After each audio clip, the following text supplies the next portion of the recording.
Menikah dengan pria yang dicintai adalah impian setiap wanita.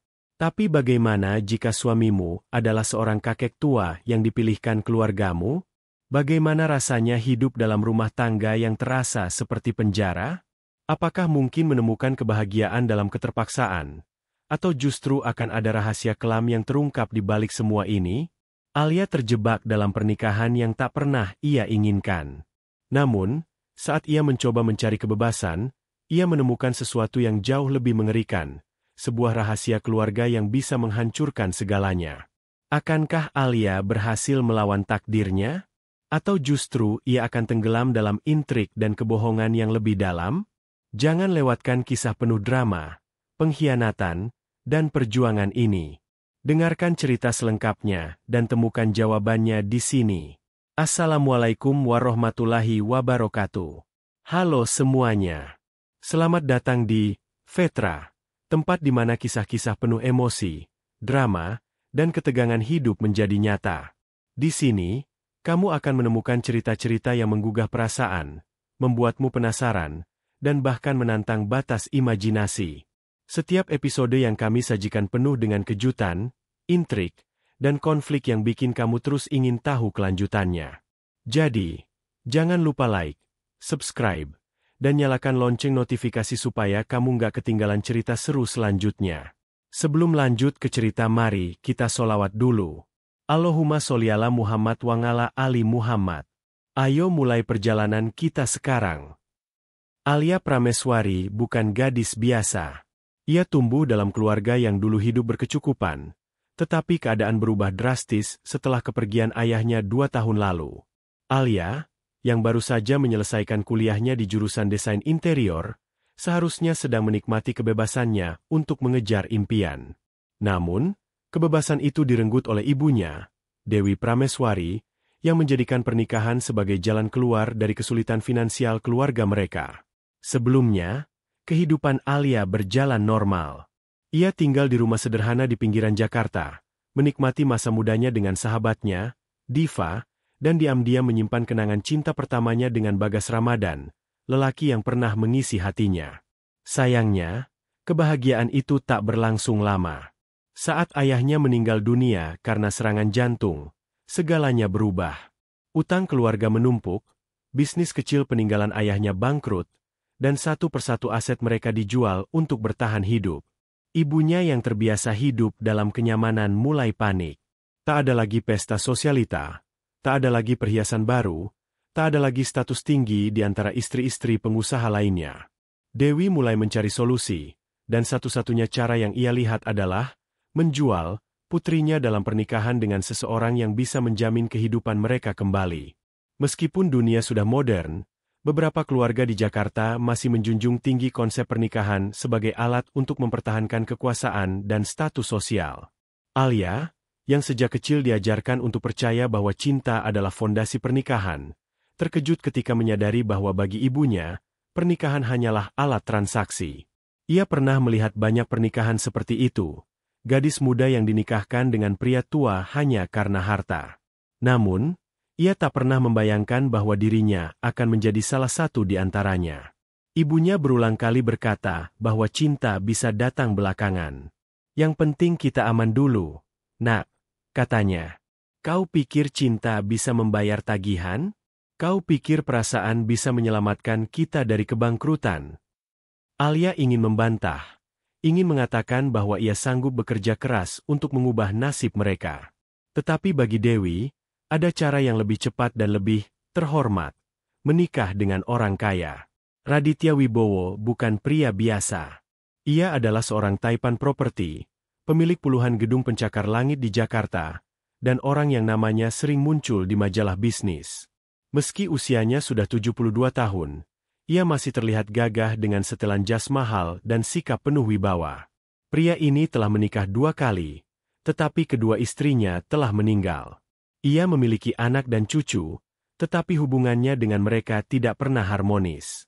Ia dikenal sebagai pria yang dingin, ambisius, dan tidak membiarkan siapapun mengendalikan hidupnya. Raditya bukan tipe pria yang mencari istri untuk cinta atau kenyamanan.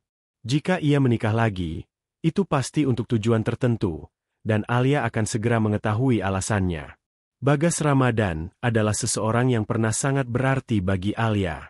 Mereka bertemu di bangku kuliah, saling jatuh cinta, dan bermimpi membangun masa depan bersama. Tetapi cinta mereka kandas karena alasan yang klise, status sosial. Bagas berasal dari keluarga terpandang yang menolak Alia mentah-mentah. Ibunya menganggap Alia tak cukup baik untuk putranya, sementara ayahnya bahkan tak mau mendengar namanya disebut. Bagas sempat berusaha memperjuangkan hubungan mereka, tetapi pada akhirnya, ia menyerah. Alia patah hati. Ia belajar menerima kenyataan bahwa cinta tak selalu menang. Namun, ia tak pernah menyangka bahwa ia akan kembali bertemu Bagas dalam situasi yang jauh lebih buruk, sebagai calon istri dari kakeknya sendiri. Hari itu, Alia pulang ke rumah dan menemukan ibunya duduk di ruang tamu dengan wajah penuh kemenangan. "Alia, kau harus bersiap. Kita sudah mendapatkan solusinya," kata Dewi. Alia mengernyit. "Apa maksud ibu?" Dewi tersenyum, lalu menyerahkan sebuah amplop putih berisi foto seorang pria tua, Raditya Wibowo. "Kau akan menikah dengannya bulan depan," katanya dengan nada penuh kepastian. Dunia Alia seakan runtuh. Ia menggelengkan kepala, berusaha menolak kenyataan ini. "Ibu bercanda, kan? Ini bukan lelucon, Alia," kata Dewi. "Dia pria terhormat, kaya, dan bisa menyelamatkan kita." "Tidak. Aku tidak akan menikahi pria yang lebih tua dari kakekku sendiri." Alia berteriak. Suaranya bergetar karena marah dan takut. "Tidak ada pilihan lain," balas Dewi dengan nada dingin. "Kecuali kau mau melihat kita tinggal di jalanan." Air mata menggenang di mata Alia. Ia tahu ibunya tega, tetapi tidak pernah menyangka sampai sejauh ini. Dan yang lebih buruk, Raditya tidak meminta persetujuannya. Pernikahan ini bukan negosiasi. Ini perintah. Alia tidak bisa menerima kenyataan ini begitu saja. Sejak ibunya mengumumkan pernikahan yang telah diatur, ia mencoba berbagai cara untuk melawan. Malam itu, setelah ibunya tidur, Alia duduk di kamarnya, menatap layar laptop dengan jantung berdebar. Ia mencari lowongan pekerjaan, apapun yang bisa memberinya penghasilan agar tidak perlu bergantung pada ibunya. Namun, kenyataan pahit menghantamnya. Tanpa pengalaman kerja dan hanya bermodalkan gelar sarjana, pekerjaan yang tersedia hanyalah magang tak berbayar atau posisi entry level dengan gaji yang tidak cukup untuk membayar utang keluarga. Alia mencoba mencari pertolongan dari sahabatnya, Diva. Mereka bertemu di sebuah kafe kecil keesokan harinya. "Kau tidak bisa menerima ini, Alia. Kau bukan barang yang bisa diperjualbelikan," Diva berkata dengan nada geram. "Aku tahu, tapi aku tidak punya pilihan." Alia menggeleng, frustrasi. "Ibu akan kehilangan rumah ini kalau aku tidak menikah dengannya." Diva menggenggam tangan Alia. "Kau bisa kabur. Kita bisa cari pekerjaan lain di luar kota. Apapun lebih baik daripada ini." Saran itu terdengar menggoda, tetapi Alia tahu ibunya akan mencarinya, dan Raditya Wibowo bukan orang yang bisa dianggap remeh. Ia adalah pria berpengaruh dengan koneksi luas. Jika ia mencoba kabur, berapa lama sebelum mereka menemukannya? 2 hari kemudian, ibunya memaksanya datang ke rumah mewah Raditya Wibowo. Alia tidak punya pilihan selain mengikuti. Begitu ia memasuki rumah itu, hawa dingin langsung menyergapnya. Interiornya klasik dan mewah, penuh ukiran kayu dan kristal yang berkilauan. Alia merasa seperti memasuki dunia yang berbeda, bukan tempat untuk gadis seperti dirinya. Raditya Wibowo menatapnya dari kursinya di ruang tamu. Pria itu mengenakan setelan hitam yang sangat rapi, wajahnya nyaris tanpa ekspresi. Hanya matanya yang tajam seperti elang, mengawasi Alia seolah menilai barang dagangan. "Kau lebih cantik dari yang kuduga," katanya akhirnya. Alia menggigit bibirnya, merasa muak dengan tatapan itu. "Aku tidak mau menikah dengan Anda," katanya tanpa basa-basi. Raditya mengangkat alis, seolah tak terkejut. "Aku tidak menanyakan pendapatmu, Alia." Jantungnya berdebar kencang. "Ini tidak adil. Aku bukan properti yang bisa Anda beli." "Semua orang memiliki harga," balas Raditya tenang. Dan ibumu sudah menjualmu. Aku hanya memastikan transaksi berjalan dengan lancar. Alia merasa ingin muntah. Ia ingin berteriak, tetapi ibunya ada di sana, duduk di sofa seberang dengan wajah tegang. Kalau kau menikah denganku, kau akan hidup nyaman. Kau akan mendapatkan segalanya, lanjut Raditya. Atau kau bisa menolak, dan aku pastikan keluargamu kehilangan segalanya. Pilihannya ada padamu. Alia merasakan hawa dingin menjalar ke tubuhnya. Ini bukan hanya pernikahan, ini perang kekuasaan. Dan ia tahu, ia berada di pihak yang lemah. Seakan semuanya belum cukup buruk, Alia bertemu seseorang yang menghantam perasaannya lebih keras dari apapun, Bagas Ramadan. Ia tidak sengaja bertemu dengannya di sebuah restoran saat makan malam bersama ibunya. Mata mereka bertemu, dan waktu seakan berhenti. Alia. Bagas memanggilnya. Wajahnya penuh kejutan. Dada Alia sesak. Bagaimana mungkin mereka bertemu lagi? Di saat seperti ini? Apa kabar? Tanya Bagas pelan. Alia ingin marah. Ingin menamparnya karena pernah meninggalkannya tanpa perlawanan. Tapi di sisi lain, melihatnya lagi justru mengingatkan betapa ia pernah mencintai pria ini. Namun, sebelum ia sempat menjawab, ibunya menyela. Bagas, lama tak berjumpa, katanya dengan senyum pura-pura. Alia akan segera menikah dengan Raditya Wibowo. Bagas membelalakan mata. Apa? Itu kakekku. Alia merasakan darahnya membeku. Dunia seakan runtuh. Apa? Bisiknya. Hampir tak percaya. Raditya Wibowo adalah kakekku. Ulang Bagas. Suaranya penuh keterkejutan dan kemarahan. Kau tidak bisa menikah dengannya, Alia. Namun, pertanyaannya adalah, apakah ia bisa menghentikan pernikahan ini? Setelah pertemuan itu, Bagas mencoba menemui Alia beberapa kali. Ia mengirim pesan, menelepon, bahkan datang ke rumahnya. Tetapi Alia tidak bisa menjawab. Di satu sisi, hatinya masih merindukan Bagas. Tetapi di sisi lain, ia tahu perasaan tidak akan menyelamatkannya dari pernikahan ini. Ia tidak pantas menikah denganmu, kata Bagas dengan wajah serius saat akhirnya berhasil menemui Alia di sebuah kafe. Kakekku hanya memanfaatkanmu. Apa yang bisa kulakukan? Alia berbisik lemah. Ibuku menjualku. Bagas. Aku tidak bisa lari dari ini. Aku bisa membantumu. Bagas berkata mantap. Aku akan berbicara dengan kakek. Aku akan mencari jalan keluar. Namun, sebelum rencana itu bisa berjalan, sesuatu yang lebih besar terjadi. 2 minggu sebelum pernikahan, Raditya Wibowo mengumpulkan keluarga besarnya untuk mengumumkan pernikahannya dengan Alia. Bagas ada di sana, bersama paman dan sepupunya. Wajahnya penuh kemarahan. Ini tidak bisa terjadi, Bagas berkata di hadapan keluarganya. Kakek, kau tidak bisa menikahi Alia. Raditya menatap cucunya dengan dingin. Kau pikir kau bisa menentang keputusanku, Bagas? Alia tidak mencintaimu, lanjut Bagas. Kau hanya menggunakannya. Raditya tertawa kecil, sinis. Cinta?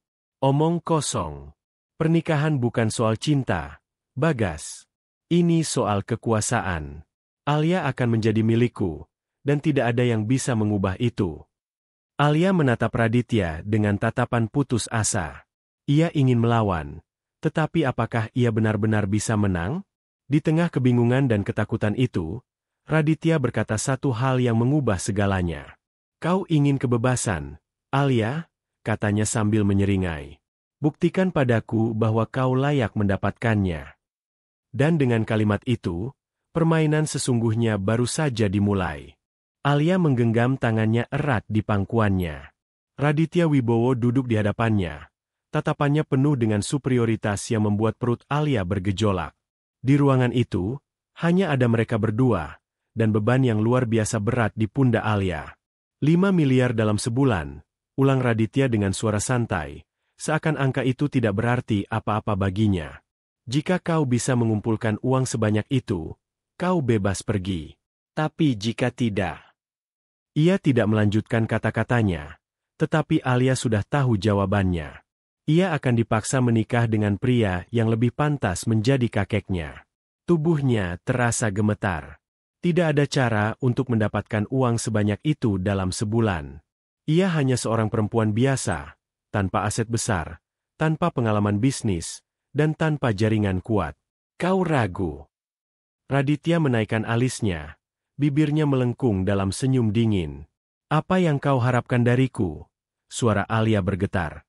Ini tidak adil. Adil. Raditya terkekeh. Keadilan itu milik orang yang kuat. Alia, kau bisa memilih menyerah sekarang atau mencoba bertahan. Aku ingin melihat seberapa keras kau akan berjuang. Alia merasa seperti boneka yang dipermainkan. Ia tahu Raditya tidak benar-benar menginginkan perlawanan darinya. Pria itu hanya ingin melihatnya menderita sebelum akhirnya menyerah. Namun, sesuatu dalam dirinya menolak tunduk begitu saja. Baik, katanya dengan suara yang lebih tegas dari yang ia rasakan. Aku akan mengusahakannya. Raditya tersenyum, puas melihatnya jatuh ke dalam jebakan yang telah ia siapkan. Malam itu, Alia dan Diva mengurung diri di kamar, mencoba menyusun rencana. Mereka mencoret-coret di atas kertas, mencari cara untuk mendapatkan 5 miliar dalam waktu singkat.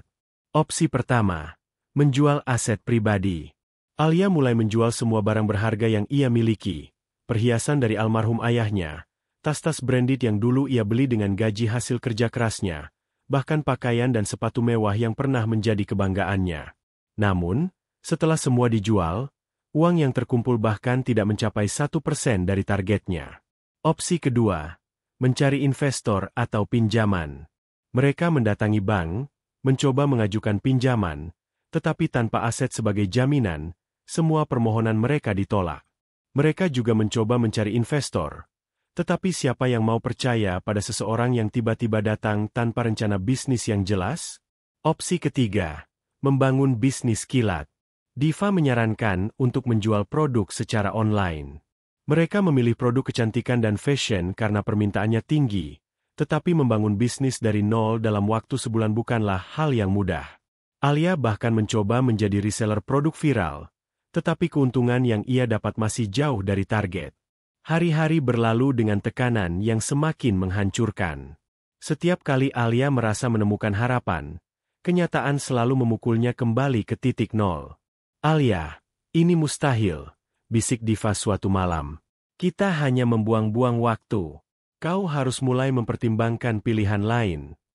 Tapi bagi Alia, menyerah berarti membiarkan dirinya dikendalikan oleh Raditya. Ia tidak bisa menerima itu.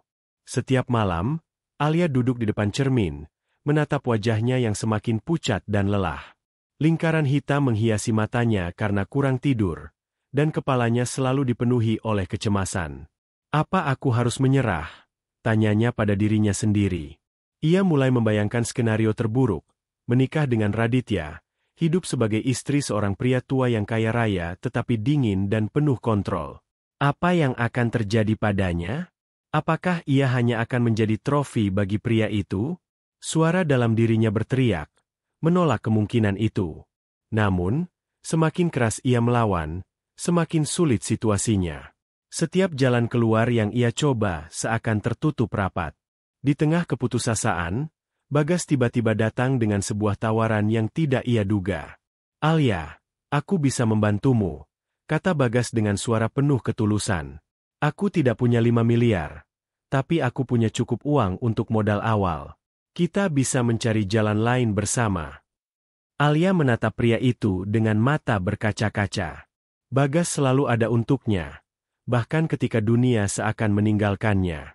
Tapi menerima bantuan dari Bagas berarti menyeretnya ke dalam kekacauan ini juga. Kenapa kau mau membantuku sejauh ini? Bisiknya. Bagas menatapnya dalam-dalam. Karena aku mencintaimu. Air mata Alia jatuh. Untuk pertama kalinya dalam beberapa hari, ia merasa tidak sendirian.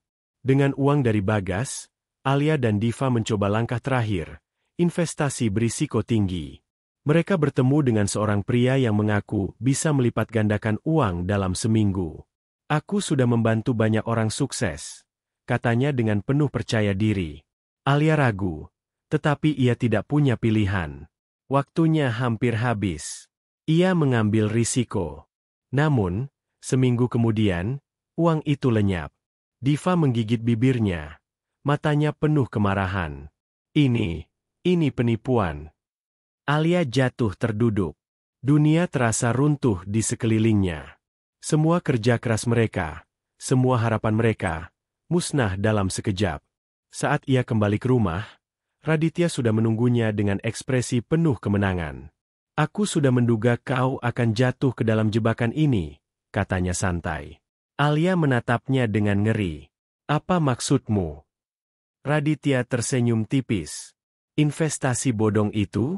Aku yang mengatur semuanya. Alia merasa darahnya membeku. Jadi selama ini, setiap langkahnya sudah dipantau dan diarahkan ke kegagalan? Tidak ada yang bisa mengalahkanku. Alia, suara Raditya penuh kesombongan. Sekarang, kau tahu bahwa melawan aku adalah kesia-siaan. Alia mengepalkan tangannya. Ini belum berakhir. Di tengah keputusasaan, Bagas memberikan solusi terakhir. Menikahlah denganku, Alia, katanya tegas. Alia menatapnya dengan mata penuh kebingungan. Jika kita menikah, aku bisa melindungimu dari kakekku. Aku akan mencari celah hukum untuk membatalkan pernikahan dengan Raditya. Namun sebelum Alia bisa menjawab, Raditya muncul. Menarik, katanya sambil bertepuk tangan. Tapi aku tidak akan membiarkan itu terjadi. Tatapannya tajam, penuh ancaman. Pilih sekarang, Alia. Menikah denganku dan menyelamatkan ibumu, atau menikah dengan Bagas dan melihat ibumu kehilangan segalanya. Alia terjebak dalam dilema terbesar dalam hidupnya. Ia menarik napas dalam-dalam. Kemudian, dengan suara mantap, ia memberikan jawabannya. Alia menatap kedua pria di hadapannya, Bagas dengan sorot mata penuh harap, dan Raditya dengan senyum penuh kemenangan. Pilihan yang ada di tangannya seperti dua sisi mata uang yang sama-sama bisa menghancurkannya.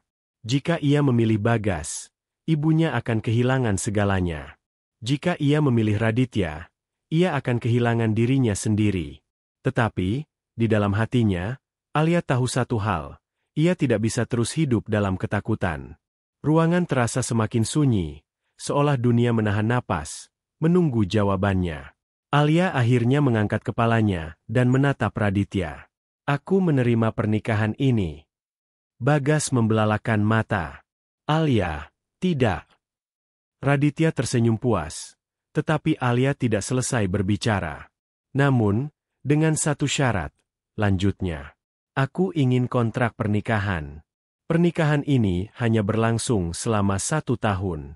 Setelah itu, aku bebas. Raditya tertawa pelan, seolah menganggap syarat itu lucu. Dan apa yang membuatmu berpikir aku akan menerima tawaran ini? Kau suka permainan, kan? Alia menantangnya balik. Kau menikmati melihatku berjuang, melihatku menderita. Jadi anggap ini sebagai taruhan. Raditya menyipitkan matanya, menimbang-nimbang. Ia tahu bahwa ini adalah caranya menunjukkan kendali, tetapi ia juga menyukai tantangan. Baik, akhirnya ia setuju. 1 tahun. Setelah itu, kita lihat apakah kau masih ingin bebas atau tidak. Pernikahan mereka berlangsung secara tertutup, tanpa pesta besar, hanya sebuah tanda tangan dan sumpah yang terasa seperti penjara bagi Alia. Setelah resmi menjadi istri Raditya, Alia masuk ke dalam dunia yang penuh kemewahan, tetapi juga penuh batasan. Raditya mengatur segalanya. Bagaimana ia berpakaian, siapa yang boleh ditemuinya, bahkan kapan ia boleh keluar rumah. Ia hidup seperti burung dalam sangkar emas.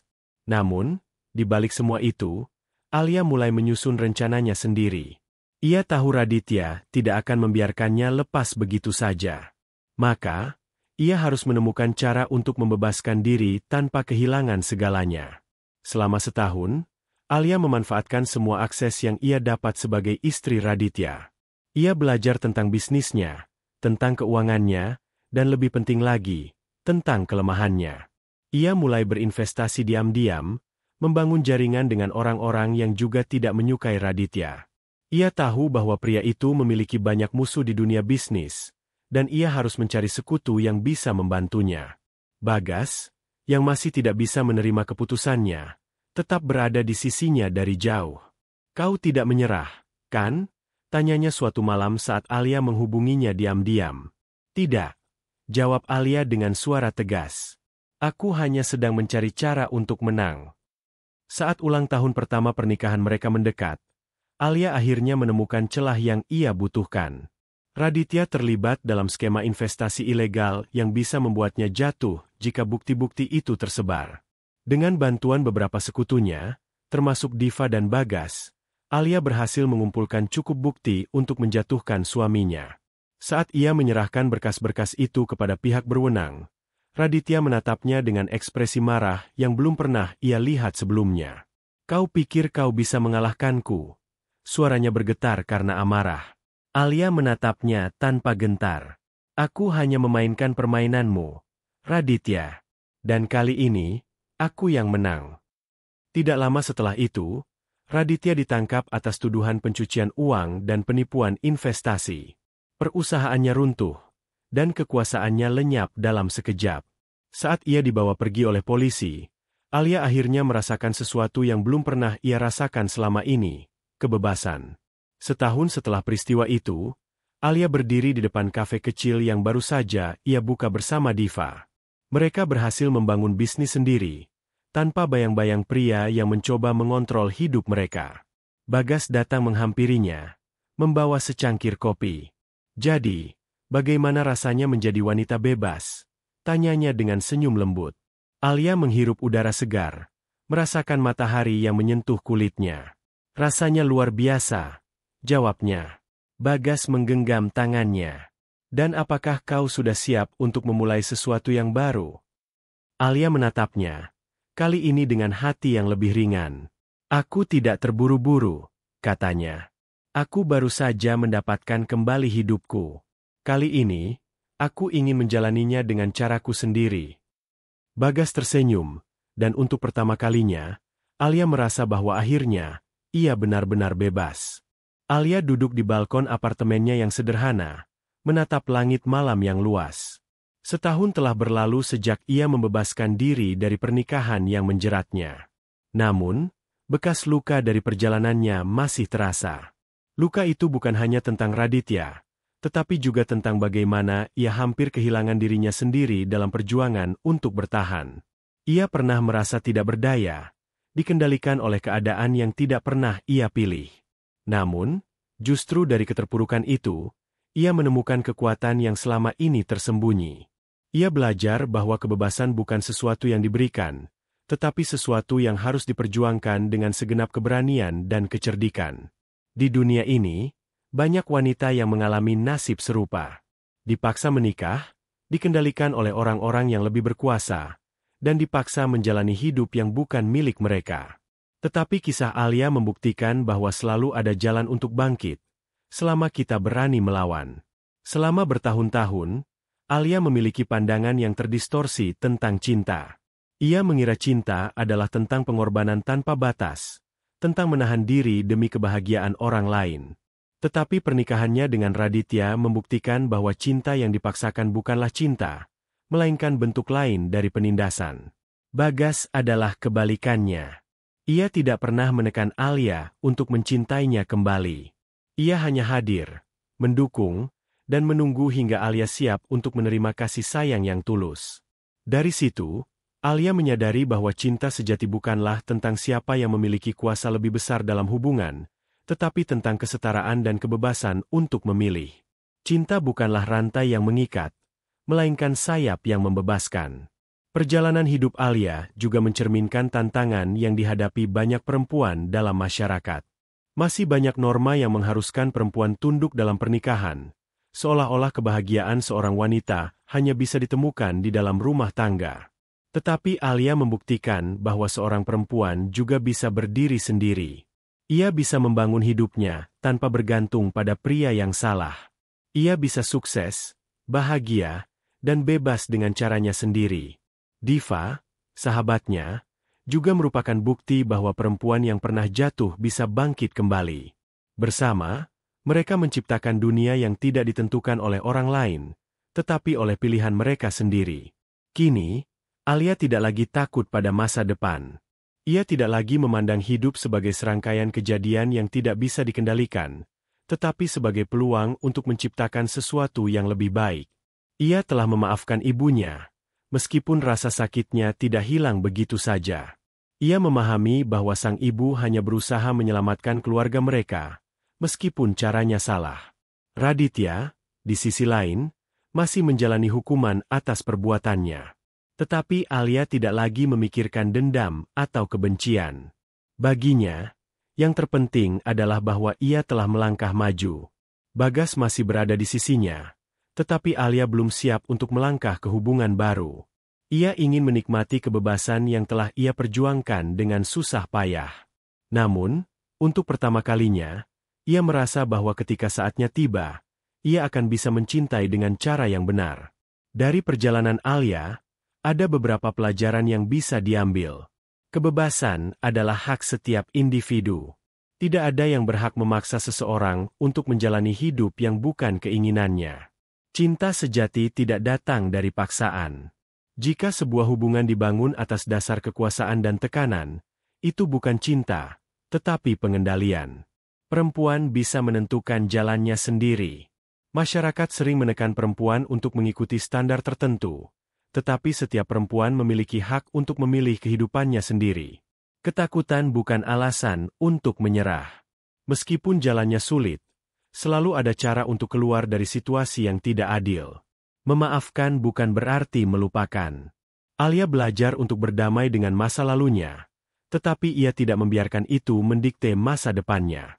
Alia menutup matanya dan tersenyum. Perjalanan hidupnya mungkin tidak sempurna, tetapi ia tahu satu hal dengan pasti. Ia akhirnya benar-benar merdeka. Terima kasih sudah menonton sampai akhir. Jangan lupa subscribe, like, dan aktifkan lonceng notifikasi agar kamu tidak ketinggalan kisah-kisah menarik lainnya. Sampai jumpa di cerita berikutnya.